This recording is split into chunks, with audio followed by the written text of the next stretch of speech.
your ass you got to show the world. I think most of the world already has seen my ass. If they know me, they see my ass. After seeing a tattoo on your ass, I literally thought about getting a tattoo on my ass. I think it's probably one of the most interesting conversation starters ever. I do. So I'm going to take a second just to introduce you because other people will see this at some point. Oh, okay, cool. So this is my homeboy here, Rob Rammuny, and Thug Money over here has more money than God. When God needs money, he comes and borrows it from Rob, and Rob's a simple motherfucker who only has like a bookshelf in his condo, and that's it, despite the fact that he's... And, you know, one of the interesting things we were talking about, Rob, was yesterday you mentioned you got a whole bunch of businesses where, you know, I guess the best way I could describe it is when I meet a lot of beginning entrepreneurs, they're really excited about their one idea and how good it's going to work and how great and all the upside. And when I meet people like you that are really crushing it, you're worried about all the opposite. I have only one merchant account that could be shut down. You're worried about all the things that can go wrong. So can you kind of share some insights on how you arrived by that understanding and how you let that kind of drive the decisions you make to keep growing? Yeah, I think that when you're growing a business, I've learned that there's two components of your business. And as I explain it to my employees, I say when I train my employees and when I work with our operations team and everything, all of our employees have to fall in one of two categories. And there's a clear distinction for each. Either you're growing the asset, your responsibility is growing the asset, which is focusing on revenue producing activities, for example, marketing or sales or something to drive revenue forward, or you're focused on protecting the asset, and both are important. It's about having that proper ratio, and for each company it's different. Each project is different, but essentially the golden rule of thumb is more people should be focused on growing the asset than protecting it, right? Like the vast majority of your team should be focused on growing the asset.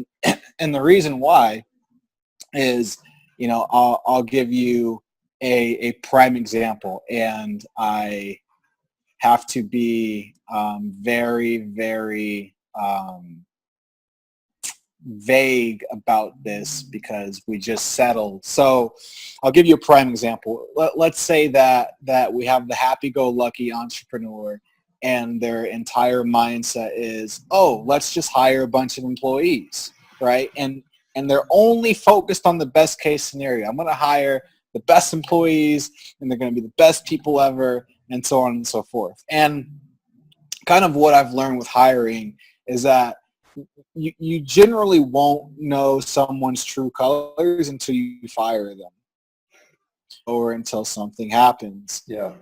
Now, let's say that you hire someone, things go great, or for whatever reason, there's a million reasons why relationships, I have this belief in life, you grow together, you grow apart. And in the event that a relationship grows apart with you and your employees, your team or contractors, whoever, if you don't have a proper legal agreement in place, it's going to cost you. So the reason why I say I have to be very vague on the details is I just settled with a case where I had hired an employee an undisclosed amount of time ago, and we had let this particular person go. And after the parting ways, I received a court notice. And listen, fortunately, we had good lawyers, we had good people on our team, and we were able to settle it. But what happens if you're not focused on protecting your asset? What happens if you're only focused on hiring an employee, but you never ask yourself the question of, well, what happens in the event that I have to let them go? How do I protect myself from that? And I was just having a conversation with a friend, and people think, oh, this could never happen to me. Well, okay, right? But court cases or settlements or lawsuits can be expensive. And what I've learned with, and you've worked with a lot of lawyers, so you really know this and you resonate this, is what I've realized, and hey, I've had this mindset too, where it's like an entrepreneur can think, oh, it doesn't make sense for me to invest a couple $1,000s in a legal agreement, or it doesn't make sense for me to invest an hour conversation talking to a lawyer before I go into this business deal, or before I bring on this business partner, or before I bring on this contract, for whatever the belief is, right? Well, what I've learned is that you save far more than it costs you protecting yourself. And what I mean by that is, let's say that, it costs you $1,000 to put together a legal agreement or something like that. Mm-hmm. That $1,000 can quite literally protect you from a multi-million-dollar lawsuit. It can save you from a lawsuit. It can protect your money. It can protect you from having peace of mind. Because listen, I mean, when you're going through shitty times, well, it takes toll on you mentally. Yeah. And the biggest thing here is entrepreneurs think it's all, and we talked about this, I think, when we were in Thailand. Like, entrepreneurs think it's all about tactics and techniques and so on and so forth. And I'd say, like, damn, 80, 90, 95% of the game is just it's mindset. It's how you look at things. So that's why it's important. That's why I'm always looking at, how can I grow the business? But I also look at what are the potential risks and how can I offset them. Yeah, Rob, it's funny. By the way, who is the faster motorcycle driver in Thailand? Well, you know what, motherfucker, if I didn't get in a car accident because following you. We had a moment in Thailand where there was just wall-to-wall traffic, and we took our motorcycle, went between cars up and down the sidewalk. And when I say sidewalk is a loose term for what they have in Thailand. Yeah. Puddles and rocks and hopping over. I actually knocked off somebody's mirror while we were going through. Yeah, whoops. Ding. But it was funny because you mentioned, I see this a lot in marketing where somebody like, and I think the big thing right now is like everybody I know is like heavily invested in Facebook ads. But if you do this long enough, I know a lot of entrepreneurs that were really into Google AdWords in the very beginning when it was 5 cents a click and they could sell $47 ebooks all day long. But now that those same clicks are $11.50 each, they're not selling a whole lot of $47 ebooks, and it's not profitable to run that traffic. And I see a lot of people where they're overly invested in one way of generating the business or the asset, as you would say, and they're 1,000% all in on it, but they don't realize, as ad costs go up, or if you get an ad account shut down, you can literally lose your entire business in a night. And I've seen it happen. I've also seen it happen where people lose an SEO ranking. Like, I actually knew a guy who had a $12 million a year business built entirely out on SEO. One day a Google update came, kicked him out. That was the end of the business, never recovered. So tell me, like, some of the things that you do so that you're leveraged and protected. Like, what are some kind of mindset kind of questions people should be asking so that they're thinking about winning this game for 30 years, not just for 3 to 6 months? Well, I think the first thing is like you said, is you have to be in it for the long term. You have to have that 30-year mindset is the first thing. I'd say the second thing too is to realize, like you were talking about, your client or your friend had this $12 million per year business. It was all built on SEO, and then one change, boom, you're done. So one question I continuously ask myself, I ask friends, I ask clients, I say, if you remove this one element from your business, can you still keep going? So it goes something like, if you remove this one traffic source, will you be okay? If you remove this one business partner, this one employer, this one system, this one piece of software, will you be okay? And if the answer is no, well, you have a creative challenge. So what I encourage people to do is to minimize the dependency on any one element in your business. Like, every day I ask myself, I'm asking myself the question, I'm actually doing it right now, which is how can I fire myself? Like I am actively firing myself because I don't want to be a bottleneck in the business. I want my business to run without me, right? And in order for me to do that, I have to put myself in the scenario of how can I fire myself. So, like an example. Hey, before you go on, do you want me to fire you? I can do it like WWF style and kick you and pin you for the 3 count. I'm gonna quit business and go back to my old days, the dancing days in which you've gracefully brought back into my life. But if exercise that I would give someone without knowing them that would be very powerful and effective would be, I would look at all different elements of their business. So I would say, the basic templated question is, if I were to remove X, could my business still operate? So if I were to remove YouTube marketing from my business,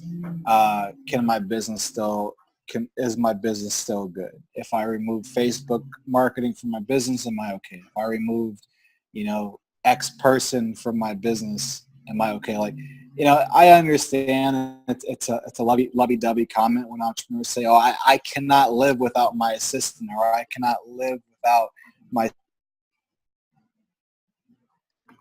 It's great for that person to hear, but if you're serious about that comment, well, you're quite literally in a fucked position, because what happens if that person leaves, right? Yeah. You want to build a business, and again, like if your intention is to build a business that is 20, 30 years down the line, that lives without you, that takes care of your employees, your friends, your family, your loved ones, you have questions. And I also believe too that the timing in your business is also important. So for example, like if you're just getting started, like if you're like you're doing $0 to $100,000 a year, like look, get one thing working first. Like I see some people and they want to do Facebook, YouTube, Google, SEO, Pinterest, Twitter, all at the same time. And if you're a solopreneur, if you can do it, great, but most people can't. So it's like, get one thing working and then immediately start building on the next thing, and start minimizing how much control, how much dependency you have on that one element, because it's very easy for entrepreneurs, just people in general, to get complacent, and complacency will do serious harm to your business. Right? When you're making a lot of money, when your Facebook ads are cranking, you're like, oh, why move on to something else? I mean, this is going good. Well, like that guy in the Thailand suit place said to you, you say why, I say why not. You say why, I say why not. They try, for the people that are watching, when you walk down the street in Thailand, they very aggressively try and sell you stuff, and often it's the stuff that like 20 people in a row have pitched you the same thing, and he was trying to sell me a suit. And I said, no, thank you. I'm all good on suits. And he's like, you say why, I say why not. So gotta give it to him for trying at least. It's definitely important. So, I mean, a minimization framework that I would recommend is, let's just do an example scenario. So I would say, hey, if we remove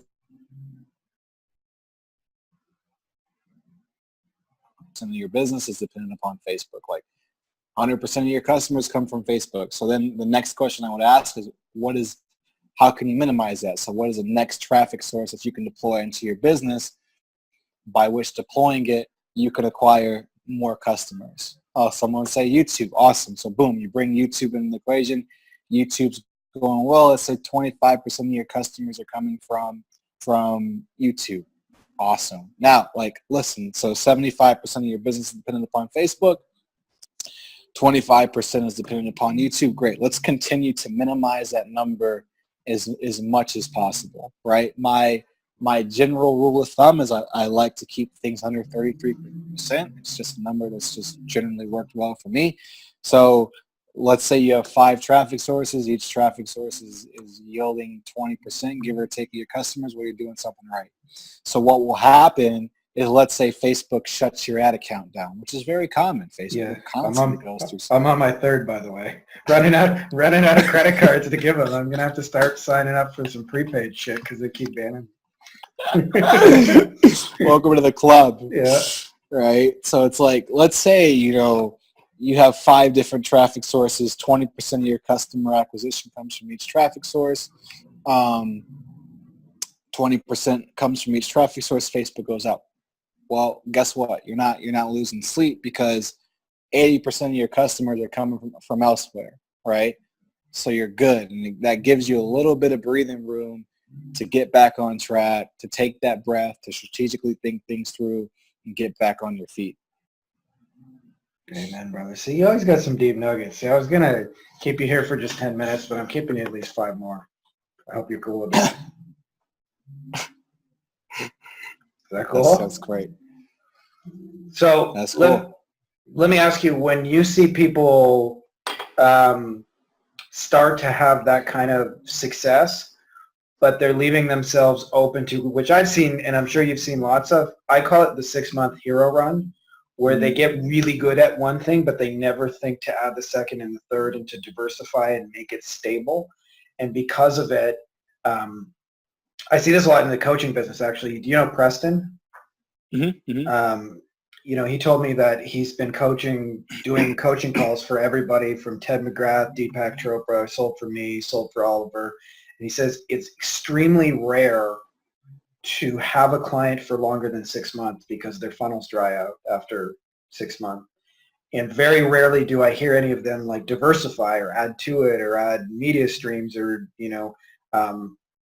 to add more to what's already working. Like, what are some of the other big mistakes you see people make in this kind of game? Getting in your own way, self-sabotage.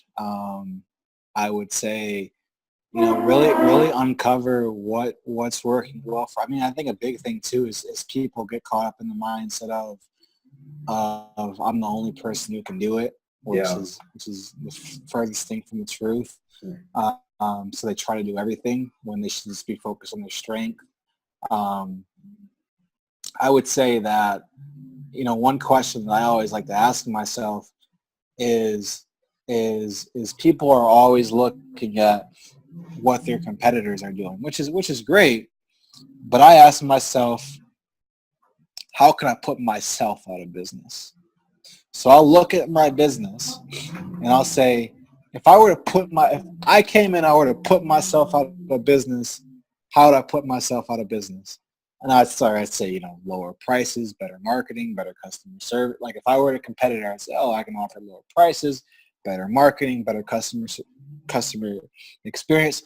And I'd write down all these ways I could put myself out of business, and I implement those into my business.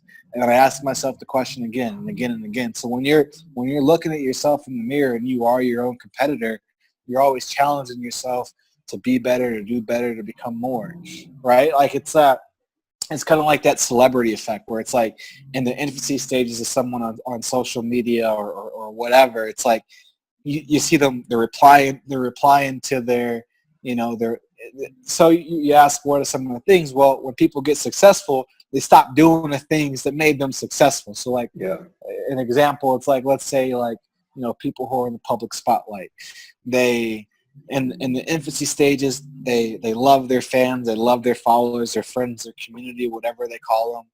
They're replying to comments, they're engaging, they're listening, they're hearing their feedback, and then boom, they get a little ego. They get 10, 20, 30,000, 100, a couple 100,000, a couple 100 million people. They stop replying. They just lollygag around. Yeah, who gives a shit if I lose a follower or two? They start demeaning their followers. It happens all the time. Yeah. And then they wonder why they're no longer hot. They wonder why people are no longer connecting with them. Well, it's because you stopped doing the things that you once did that got you to where you are. Yeah. Right. And I think that there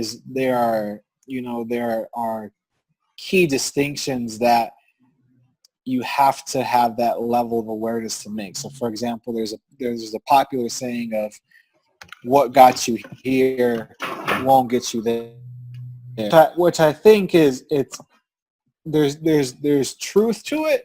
Yeah. But if you think about, like, I'll use probably an example that we can all relate to. It's like, you know, losing weight or just being healthy. Well, it's like, if I want to lose 50 pounds, I just want to eat healthy. And if I want to lose another 50 pounds, I can just keep eating healthy. Like, I don't have to, like, if you follow the right type of eating regimen, you really don't have to stop doing what you're doing. Like, Yeah. I've been on my health journey for 6 years now. I can tell you my eating regimen, and you know this, for the last 6 years, it's the same. Hasn't changed. Flex And I this can, so we can see it. See the power of the eating regimen. all right, you want? I'll flex. You ready? Rob is shredded. Ah, my orange here. Yeah. But you know, I think that the fundamentals. I think that it's very important that you understand what your core fundamentals are. So I'll give you a prime example, right? With why the whole what got you here won't get you there, why there's a fundamental flaw in it. Well, what is arguably the number one thing that grows business is customer acquisition. Customer acquisition got you here, and it's going to get you there, right? Yeah. But more specifically, it's profitable customer acquisition, right? Continuing to acquire a customer profitably. And one big mistake I see people make is once they get money, once their companies are profitable, they start doing things that are like spend money on video shoots that are irrelevant and have no real purpose just because they're cool, or they start buying offices and filling them up with useless employees or just useless job roles. Like they lose sight of the fundamentals that have gotten them to where they are and what can get them to where they want to go. And so many times I had a really near and dear friend, really near and dear client. He grew his business to, I think at his peak, $7-8 million per month. Had all the potential in the world. They got to the peak and they lost sight of the fundamentals. And literally, if they had just stuck to those fundamentals, they could have done 10 million a month, 20 million a month, 50 million a month, whatever number they could have dreamed of doing, they could have achieved, but they lost sight of the fundamentals. So I think that on your journey, when you're building, like, consistently ask yourself, what are the core fundamental things that I'm doing that I need to continue to do? Listen, strategies will always change and evolve, but the fundamentals, basic business fundamentals. Can I acquire a customer for less than they're worth to me? Like, that question is what's going to start your business, and that question will be with you for the duration of your business. Yeah. Right? Like, that's always going to be your fundamental question. It's never really going to change. Yeah, it's very interesting. I've seen that, especially when I worked with a lot of really big in-person businesses. I saw this with law firms. They would reach a stage of growth where they stopped falling in love with the clients that got them there and serving them. And they, like you said, become really in love with their own press, their own law firm, their own name, their own media. And like you said, they spend money on a lot of stupid shit. There's really no other way to describe that, because they can. And they start losing sight of what actually matters in the deal. And until they really kind of get back to the fundamentals. And especially, obviously, this, as it grows and evolves as a structure and you bring in employees and things like that, there's a whole culture within, and often there's clicks and employees. So there's a lot of moving pieces that can make it challenging to do that. And a lot of times, you just see it happen where if you've ever been somewhere that's a really big place, it gets really political, for lack of a better word. Joe's getting promoted because he knows the boss and they go golfing together. How do you kind of strategically enforce your vision and your principles and all that on your team so that they don't lose sight of the big picture? That's a great question. There's a couple of ways that I do it. I'll share with you a few that could be applicable for whoever's listening. Is the first thing is that we have the first thing is that one of the greatest things that I've learned to always keep my employees focused is I walk them through an exercise and I pose this question. I said, listen, I said, I'm a big believer in all of my companies, all of my employees, every person that works for us has infinite growth potential, right? Which means they can make as much money or as little as they desire, right? There is no limit to how much someone can earn with us. So what I say is I walk them through this scenario. I said, listen, I said, every day when you come to work or when you show up, I said, I want you to imagine, right? And if you can actually do this exercise with your employees, you can even do this exercise with yourself. Like, and if you can actually get a check, right? Like a blank check or a fake check or whatever. I said, the whole process. Whoops. Yeah. Sorry, I had a call come in. The whole process is you pull out this blank check, right? And you sit this blank check in front of you. And you pose the question and you say, listen, here's a blank check. This is your check, okay? And you can write whatever number you want on this check, whether it's whether it's 500, 500,000, 500 million. The number is your number. You can put whatever number you want because this is a representation that anything is possible. Now, here's where the mindset shift comes in at, which is at the end of the day, you can go to your imaginary bank and cash this check. Whatever number you put on here. Now here's the catch. You have to ask yourself, where is that money going to come from? So what I tell my employees is I say, listen, every day you start off with a blank check and a blank bank account. There's nothing written on the check and there's nothing in your bank account. So at the end of the day, whatever you withdraw, you have to withdraw from that bank account. Where is that money going to come from? Well, it's not coming out of my pocket. It's not coming out of our investors' pocket, which is what so many bigger companies do or startups do. They get so caught up on investor money, right? And which is fine with the right mindset. But but the real money is going to come from your customers. So I tell my employees, I said, listen, I said, when you go to your imaginary bank account at the end of the day to cash your check, you got to ask yourself, where is that money coming from? Well, it's not. If it's not coming from me, it's not coming from you. It's not coming from investors. Well, it's going to come from our customers. So now you got to ask yourself, what do I have to focus on today to have enough money in that bank account to be able to withdraw those funds from? And when your employees look at it through that lens, they start focusing on the activities that are going to drive the most results to their business. Yeah. Right? We are constantly, every day, we're constantly monitoring our employees. They're monitoring themselves of how can we get our employees to be more efficient on the things that I'm telling you, Frankie, if there is one common thread that just gets under my skin sometimes, it's when employers are like, yeah, I'm going to pay you hourly and I want you to work 40 hours a week. And I tell my employees, I say, listen, I do believe that there are certain exceptions to the rules, like customer service or whatever. Yeah. But as a general rule of thumb, I think your employees should not have this hourly mindset, because what that does, more times than not, again, this exception to the rules, but more times than not, that gets them in the mindset of that they can just be busy. They're getting paid to be busy. And a mentor once told me, he said, Rob, he said, everybody is busy, but busy doing what? I said, wow. So I really like that question. So I tell my employees, I said, listen, I don't care if you work 1 hour a day, 10 hours a day, 1 hour a month. I don't care. What I care about is the results in which you produce. That is the only thing that I care about.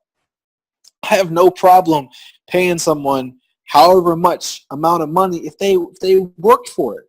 So what I do is I put my employees in the mindset of like, listen, you are responsible for your own paycheck. Like people talk about job stability. I said, listen, you are your own fucking job stability. The money you make for this company, you are your own job.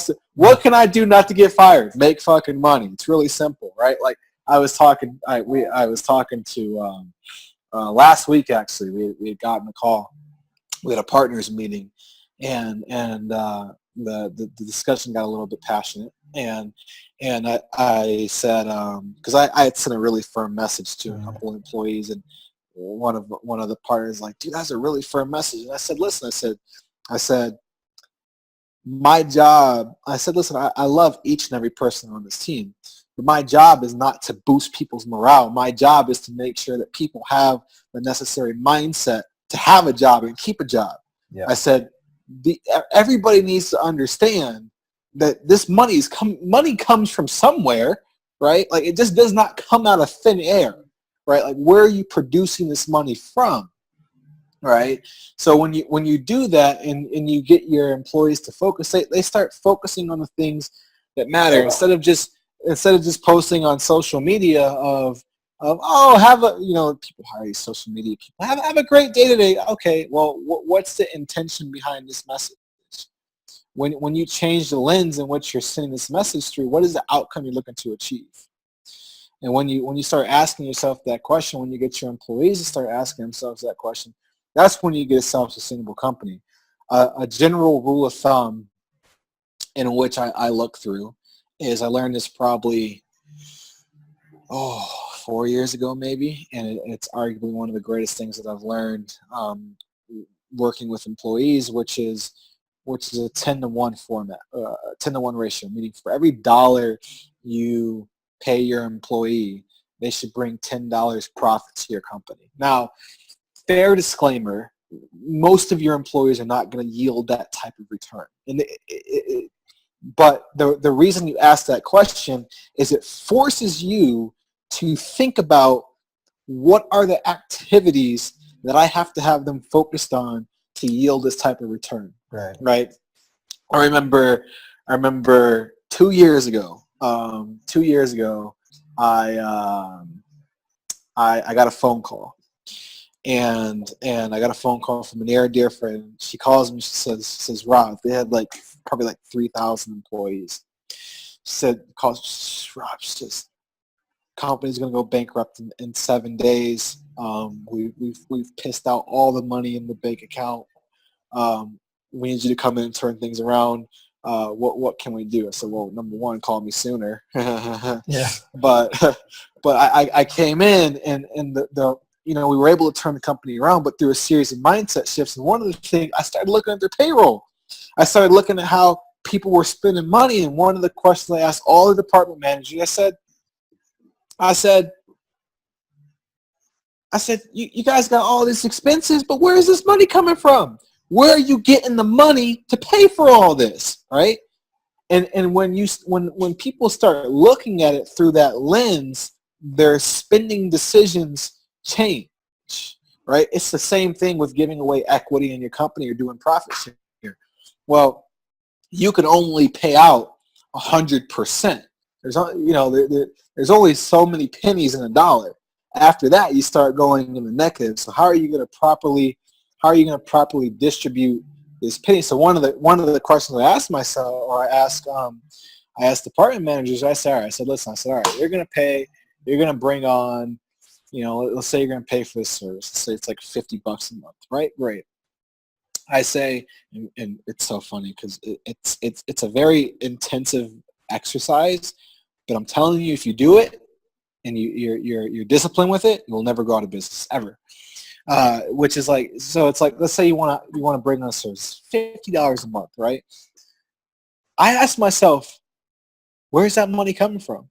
What line item in my business is going to pay for that $50. And until I have an answer to that, that $50 is not, that card number is not being entered, that service is not being subscribed to, because I want crystal clarity on where that money is being derived from. When you have that level of clarity, things begin to change in a very big way. That is some powerful shit, my friend. And I think the biggest thing actually is, you know, in traditional business cultures, like you said, there's an hourly mindset. I've been an employee before, and I can remember at one place working 12 hours a day, and I had about 2-3 hours worth of work. And of course, having to look busy 9-10 hours a day was a whole new task in itself, because they didn't enjoy me just sitting there with my thumb up my ass doing nothing. So I think it's pretty amazing what you've been able to do. I'm not going to keep you any longer because I know you're a machine that has 24 hours of shit to do nonstop. Totally. So if somebody wants to learn more about you and find out more about Rob and give you some of that money and give you $50, what's the best way to do that? Send me a friend request on Facebook. I'll be sure to hit the decline button. Just kidding. Yeah, just send me a friend request on Facebook and we can connect. All right, man. Love you, brother. Thank you as always for doing this.